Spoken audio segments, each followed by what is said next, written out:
ഡെൽമിനെ ഞാൻ ഇന്നോടാ പറയുന്നത്. യാഷും നിങ്ങളെ പേരാണെങ്കിൽ നിങ്ങളെ പേരാവട്ടെ. നിങ്ങൾ ആരെങ്കിലും പേര് ജയ്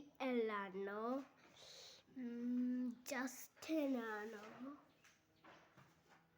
നോത്തിങ്. എൻ്റെ പേര് നവനീത്. ഞാൻ ഡെൽമിൻ്റെ കൂടി, യാഷിൻ്റെ കൂടി, യാദവ്, അതുമായിട്ട് പിന്നെ ഞാൻ. അത് നിങ്ങൾക്കറിയോ? കുറച്ചാൾക്കറിയാവും ഒരു പേര്. ഞാൻ ഒരു യൂട്യൂബറാണ്. കാണിച്ചു തരും.